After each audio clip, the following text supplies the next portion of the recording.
எல்லாருக்கும் வணக்கங்க. இன்னைக்கு வீடியோவில் நம்ம பார்க்க போகிற டாபிக் வந்து குரு பயிற்சி. வாக்கிய பஞ்சாங்கப்படி குரு பயிற்சி 26 மே 2026 காலை 11 மணிக்கு பயிற்சி ஆகுது. மிதுன ராசியிலேருந்து கடக ராசிக்கு பயிற்சி ஆகுது. அந்த கிரக நிலவரத்தை தான் இங்கே போட்டிருக்கேன். அதாவது கும்பத்தில் ராகு இருக்குது, மீனத்தில் சனி இருக்குது, மேசத்தில் செவ்வாய் இருக்குது, ரிஷபத்தில் சூரியன் இருக்குது, மிதனத்தில் புதன் சுக்கிரன் இருக்குது, கடகத்தில் குரு இருக்குது, சிம்மத்தில் கேது இருக்குது, கன்னியில் சந்திரன் இருக்குது.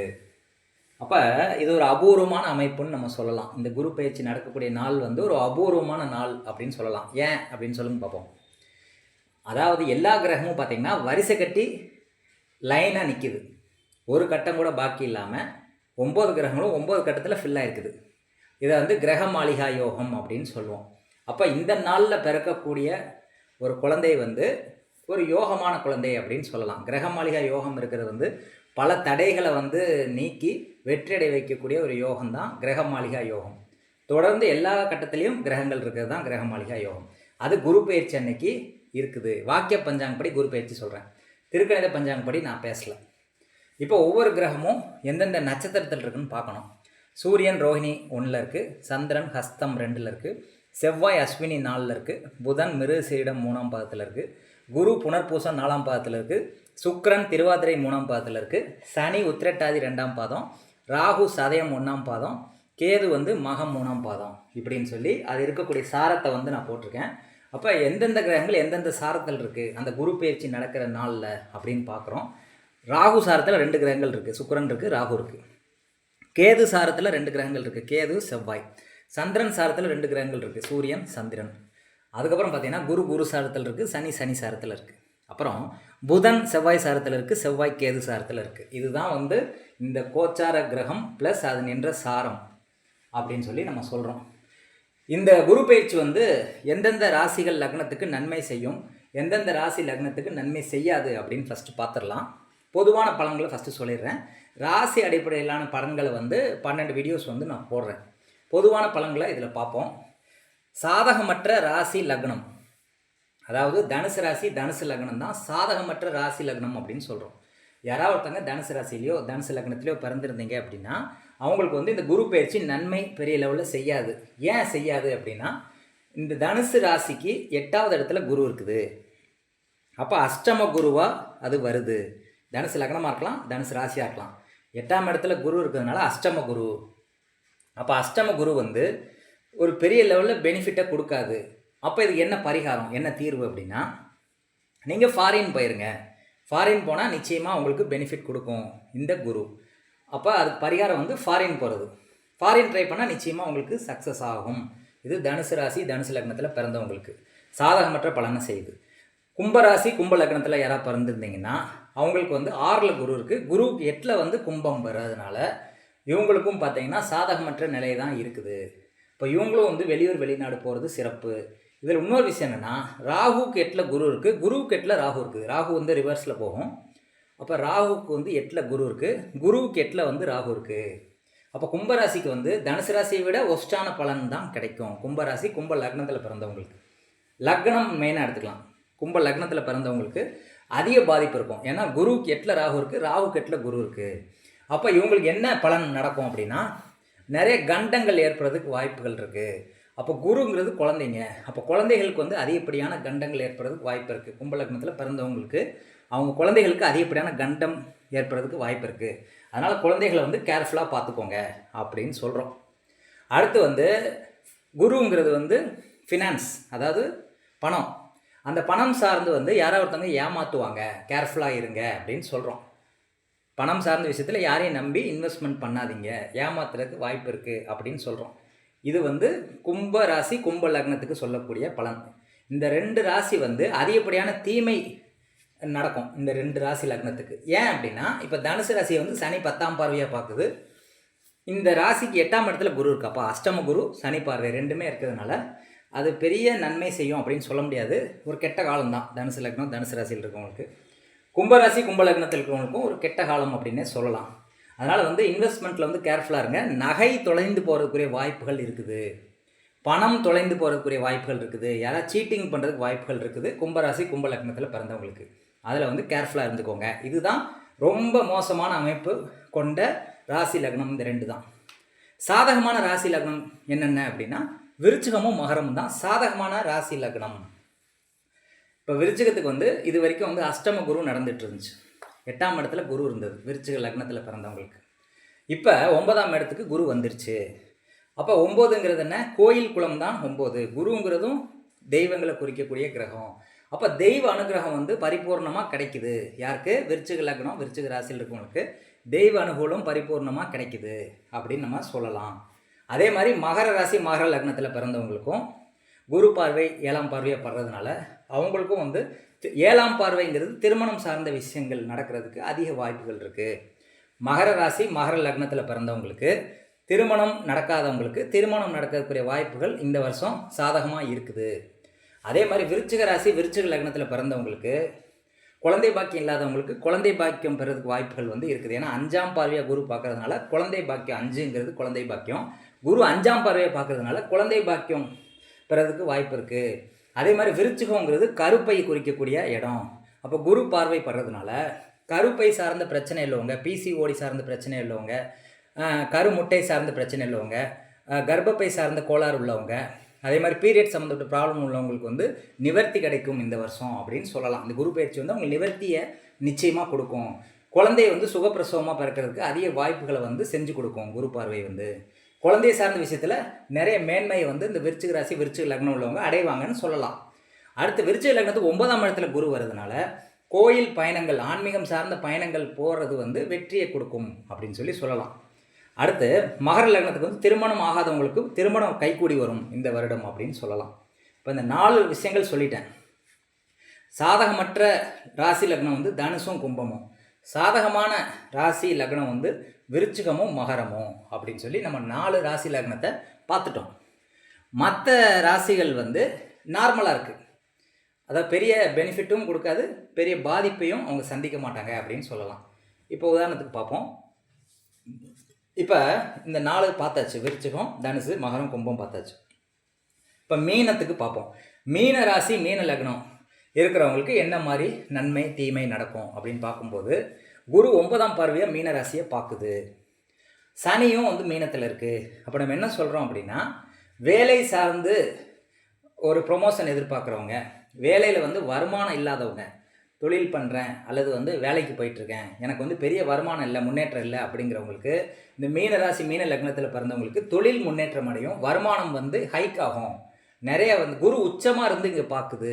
சனியும் தன்னுடைய சுயசாரத்திற்கான தொழில் முன்னேற்றம் பொருளாதார முன்னேற்றம் வந்து மீன ராசி மீன லக்னத்தில் பிறந்தவங்களுக்கு நிச்சயமாக கிடைக்கும்.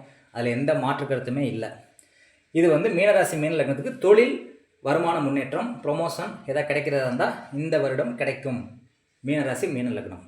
அடுத்து மேசராசி மேச லக்னம் இருக்கிறவங்க என்ன மாதிரி பலன்களை சந்திப்பாங்க அப்படின்னு பார்க்கும்போது மேச ராசியில் செவ்வாய் இருக்குது. செவ்வாய் வந்து 4ஆம் பார்வையாக குருவை பார்க்குது. அப்போ நம்ம என்ன சொல்கிறோம் அப்படின்னா செவ்வாய் வந்து பூமிக்காரகன், அது வந்து 4ஆம் பார்வையாக வந்து குருவை பார்க்குது. அப்போ நம்ம என்ன சொல்கிறோம்,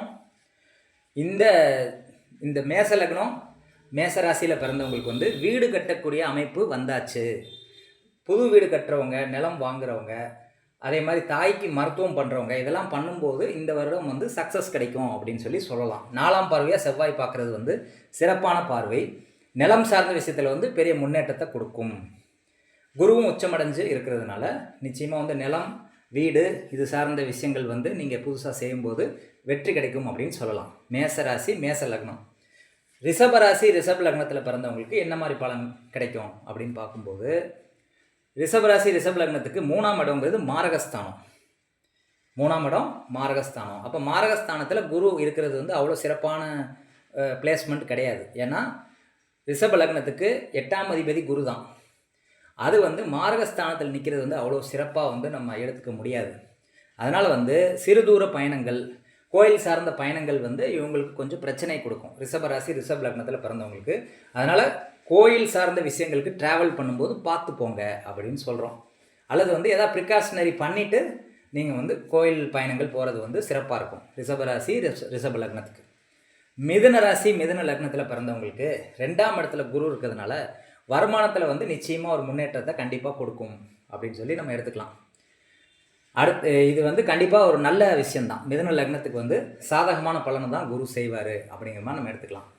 2ஆம் இடத்துல குரு இருக்கிறதுனால சின்ன குழந்தைங்க, உங்கள் வீட்டில் இருக்கக்கூடிய குழந்தைகள் வந்து ஸ்கூலுக்கு ஃபஸ்ட்டு அனுப்புகிறீங்கல்ல, அந்த ஸ்கூல் படிப்புக்கு இந்த டைமில் அனுப்புறது வந்து சிறப்பாக இருக்கும். மிதுன ராசி மிதுன லக்னத்தில் பிறந்தவங்களுக்கு அவங்க குழந்தைங்கள ஸ்கூலுக்கு அனுப்பும்போது அந்த கல்வி வந்து நல்லாயிருக்கும், எஜுகேஷன் வந்து அவங்க குழந்தைகளுக்கு வந்து நல்லா வரும் அப்படிங்கிறத மிதுன ராசி மிதுன லக்னத்துக்கு நம்ம சொல்லலாம். கடகராசி கடக லக்னத்தில் பிறந்தவங்களுக்கு என்ன பலன் அப்படின்னு பார்க்கும்போது, இந்த கடக ராசியினுடைய அதிபதி சந்திரன். அந்த சந்திரன் வந்து ஹஸ்தம், தன்னுடைய சுயசாரம் ஹஸ்தம் 2ஆம் பாதத்திலிருந்து நவாம்சத்தில் ரிஷபத்தில் உச்சமடையுது. இந்த ராசி அதிபதி சந்திரன் வந்து கன்னியில் இருக்கார். கன்னியில் வந்து ஹஸ்த நட்சத்திரம் 2ஆம் பாதத்திலிருந்து இந்த சந்திரன் உச்சமடையுது. அப்போ நம்ம என்ன சொல்கிறோம், இந்த கிரகத்துக்கு குருவுக்கு வீடு கொடுத்த கிரகம் வந்து நவாம்சத்தில் உச்சம் பெறதுனால கடகராசியில் இருக்கவங்களுக்கு ஒரு பெரிய யோகத்தை செய்யும் அப்படின்னு சொல்லலாம். அப்போ கடகராசியில் இருக்கவங்க என்ன பண்ணலாம், இந்த கடகராசியில் தான் குரு பயிற்சி ஆகிறதுனால அது வந்து நீர் வீடு, நீர் வீட்டில் வந்து குரு பயிற்சி ஆகுது.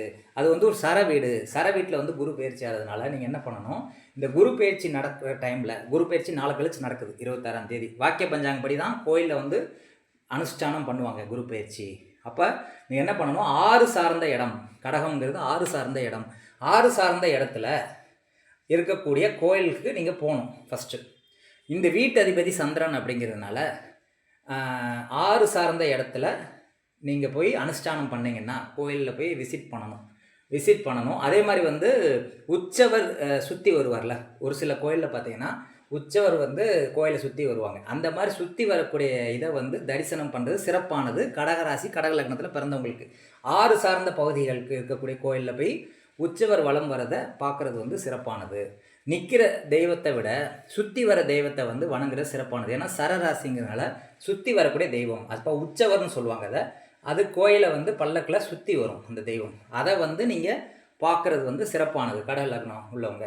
அதே மாதிரி குரு பயிற்சி நடக்கிற நாளில் வந்து நீங்கள் கோயில் விசிட் பண்ணுறது சிறப்பாக தரும். அடுத்து பார்த்தீங்கன்னா சிம்ம லக்னம் சிம்ம ராசி, இதில் பிறந்தவங்களுக்கு வந்து 12ஆம் இடத்துல குரு இருக்கார். இப்போ 12ஆம் இடத்துல குரு அப்படிங்கிறது வந்து என்ன பண்ணும், நிறைய பணத்தை வந்து விரயம் பண்ண வைக்கும். அதனால் வந்து பணம் சார்ந்த விஷயத்தில் கொஞ்சம் கவனமாக இருக்கணும். நிறைய செலவு பண்ணுறேன்னு சொல்லிட்டு அளவுக்கு அதிகமாக செலவு பண்ணிடக்கூடாது. 1. 2வது பார்த்தீங்கன்னா ஃபாரின் போகணும் அப்படின்னு முயற்சி பண்ணக்கூடிய சிம்ம லக்னம் சிம்ம ராசியை சேர்ந்தவங்களுக்கு நிச்சயமாக ஃபாரின் ஆப்பர்ச்சுனிட்டிஸ் கிடைக்கும். இது சரராசியில் வந்து குரு பயிற்சி ஆனதுனால ஃபாரினில் வந்து கொஞ்ச நாள் ஒரு 2 வருஷம் இருந்துட்டு வரணும்னு நினைக்கிறவங்க, அல்லது வந்து சுற்றி பார்க்குறதுக்கு ஃபாரின் போகணும்னு நினைக்கிறவங்களுக்கு இந்த குரு பயிற்சி சாதகமாக இருக்கும். கண்டிப்பாக வந்து வேர்ல்டு டூர் போயிட்டு வரலாம், எல்லா கண்ட்ரிஸும் சுற்றி பார்த்துட்டு வரலாம். அதுக்கு வந்து சிம்ம ராசி சிம்ம லக்னத்துக்கு கொடுப்பனை இருக்குது. அடுத்து பார்த்தீங்கன்னா கன்னிராசி கன்னி லக்னம். கன்னிராசி கன்னி லக்னத்தில் பிறந்தவங்களுக்கு வந்து இந்த வீடு கொடுத்தவன் சந்திரனுக்கு வீடு கொடுத்த புதன் வந்து ஆட்சி அடைகிறார் இந்த குரு பயிற்சி நாள் அன்னைக்கு. அதுவும் ஒரு சிறப்பான அமைப்பு தான். அதே மாதிரி கன்னி ராசிக்கு 11ஆம் இடத்துல குரு இருக்கிறது வந்து சிறப்புன்னு சொன்னாலுமே இந்த கன்னி ராசி உபயராசிங்கிறதுனால இதுக்கு 11ஆம் இடங்கிறது மாரகஸ்தானமாக வரும். அப்போ நம்ம என்ன சொல்கிறோம், நிறைய லாபத்தை எதிர்பார்த்து நீங்கள் ஒரு விஷயத்தை செய்யும்போது அது கொஞ்சம் தடுமாற்றத்தை ஏற்படுத்தி தான் ஃபைனலாக தான் லாபத்தை கொடுக்கும். அதனால் வந்து லாபத்தை எதிர்பார்த்து பிளைண்டாக எதையும் நம்பி நீங்கள் பண்ணாதீங்க. கொஞ்சம் நிதானமாக பண்ணுறது வந்து சிறப்பாக கொடுக்கும் கன்னிராசி கன்னி லக்னத்துக்கு. 2வது வந்து சனி பார்வை வந்து கன்னிராசியை பார்க்குறதுனால நம்ம என்ன பண்ணுறோம் அப்படின்னா தொழில் ரீதியான விஷயங்களில் வந்து கண்டிப்பாக வந்து நீங்கள் முயற்சி பண்ணால் முன்னேற்றம் கிடைக்கும். தொழில் ரீதியான சனிக்கு வீடு கொடுத்த குரு வந்து உச்சமடைகிறாரு, சனியினுடைய பார்வை வந்து கன்னிக்கு வந்து படுது. அப்போ நம்ம என்ன சொல்கிறோம், தொழில் சார்ந்த விஷயத்தில் நிச்சயமாக முன்னேற்றம் கிடைக்கும். சனி பார்வை படுறதுனால தொழில், அதற்கு வீடு கொடுத்தவன் குரு உச்சமாகிறதுனால அது 11ஆம் இடத்துல இருக்கிறதுனால உங்களுக்கு வேலை வாய்ப்பு சார்ந்த விஷயங்கள் தொழில் சார்ந்த விஷயங்களில் வந்து வருமானம் முன்னேற்றம் எல்லாமே கன்னி ராசிக்கு கிடைக்கும். அதில் எந்த மாற்று கருத்துமே இல்லை. துலாம் ராசி துலாம் லக்னத்தில் பிறந்தவங்களுக்கு என்ன மாதிரி பலன் அப்படின்னா, துலாம் ராசி துலாம் லக்னத்தில் பிறந்தவங்களுக்கு 10ஆம் இடத்துல குரு இருக்குது. 10ஆம் இடத்துல குரு தனிச்சிருக்கிறது வந்து பெரிய சிறப்புன்னு சொல்ல முடியாது. இந்த குரு கூட வேறு கிரகம் சேர்ந்து இருந்தால் சிறப்புன்னு எடுத்துக்கலாம். அதுவே வந்து தனிச்ச குரு வந்து பெரிய நன்மை செய்யாது அப்படின்னு தான் நம்ம சொல்லணும். அதனால் வந்து துலாம் ராசி துலாம் லக்னத்துக்கும் பெரிய லெவலில் ஒரு சிறப்பை வந்து இந்த குரு கொடுக்காது அப்படிங்கிறது தான் நம்ம சொல்ல வரக்கூடிய விஷயம். அதனால் வந்து துலாம் ராசி துலாம் லக்னத்துக்கு 10ல் குருவுக்கு வந்து சிறப்பு கிடையாது. தொழில் சார்ந்த விஷயங்களில் வந்து ஏமாற்றத்தை அடையக்கூடிய வாய்ப்புகள் இருக்குது. பார்த்து கவனமாக இருக்கணும். துலாம் ராசி, துலாம் லக்னம். இப்போ இந்த குருவோட வேறு கிரகம் சேரும்போது, இப்போ வேற ஒரு கிரகம் வந்து அங்கே சேருதுன்னு வச்சுக்கோங்க. உதாரணத்துக்கு சந்திரனே வந்து இங்கே வருது, கடகத்துக்கு வருது அப்படின்னா, அப்போ என்ன சொல்கிறோம்? அந்த 10ஆம் இடத்துல தனிச்ச குரு கூட இன்னொரு கிரகம் ஆட்சியாவோ உச்சமாவோ இருக்குது அப்படின்னா அந்த தோஷ நிவர்த்தி ஆயிரும். 10ல் வந்து தனிச்சு குரு நிற்கிறது சிறப்பு இல்லை. அந்த ஒரு விஷயம் மட்டும்தான் இங்கே இடிக்குது. இப்போ 10ல் குரு இருக்கிறது வந்து பெரிய நன்மையை செய்யாது அப்படின்னு தான் நம்ம சொல்லணும். துலாம் ராசி, துலாம் லக்னத்துக்கு பெரிய ஒரு முன்னேற்றம் இல்லை அப்படின்னே நம்ம சொல்லலாம். அவங்க கொஞ்சம் கவனமாக இருக்கணும், கேர்ஃபுல்லாக இருக்கணும். அடுத்து பார்த்திங்கன்னா செவ்வாய் பார்வை வந்து இப்போ கோச்சாரத்தில் இங்கே படுது, துலாமுக்கு வந்து படுது செவ்வாய் பார்வை. அப்போ செவ்வாய் பார்வை படுறது வந்து திருமணம் சார்ந்த விஷயங்களுக்கு வந்து சிறப்பான ஒரு விஷயத்தை வந்து செவ்வாய் செய்யுது அப்படின்னு சொல்லலாம். துலாம் ராசி, துலாம் லக்னத்துக்கு திருமண காரியங்கள் வந்து சிறப்பாக இருக்கும், வெற்றியடையும் அப்படின்னு கூட சொல்லலாம். ஆனால் குரு வந்து 10ல் இருக்கிறதுனால அவ்வளோ நன்மை செய்யாது. இந்த ஒரு வருஷம் கொஞ்சம் பாதிப்பை சந்திக்க வேண்டிய சூழ்நிலை தான் துலாம் ராசி இருக்கும் அப்படின்னு சொல்லிட்டு இந்த வீடியோ பதிவை நான் முடிச்சுக்கிறேன். இப்போ வரைக்கும் சொன்ன விஷயங்கள் வந்து உங்களுக்கு புரிஞ்சிருக்கும்னு நினைக்கிறேன். அதனால் வந்து குரு பயிற்சி நடக்கக்கூடிய 26 மே 2026 காலை 11 மணிக்கு கோயிலுக்கு போங்க. 6 சார்ந்த பகுதிகளில் இருக்கக்கூடிய கோயிலுக்கு போகிறது வந்து சிறப்பானது. ஏன்னா கடகம்ங்கிறது 6 சார்ந்த பகுதி, நீர்நிலைகள் சார்ந்த பகுதி. அந்த இடத்துல போய் குரு பயிற்சி நடக்கிற அந்த விசேஷத்தை வந்து நீங்கள் பார்த்துட்டு வந்தீங்கன்னா கோடி புண்ணியம் உங்களுக்கு கிடைக்கும். எல்லா லக்னத்தில் எந்த லக்னத்தில் பிறந்திருந்தாலும் அங்கே போகிறது வந்து விசேஷமானது. இதை போயிட்டு தரிசிச்சுட்டு வாங்க. குரு அருள் வந்து உங்களுக்கு எப்போதும் கிடைக்கணும்னு சொல்லி கடவுளை வேண்டிக்கிறேன். நன்றி, வணக்கம்.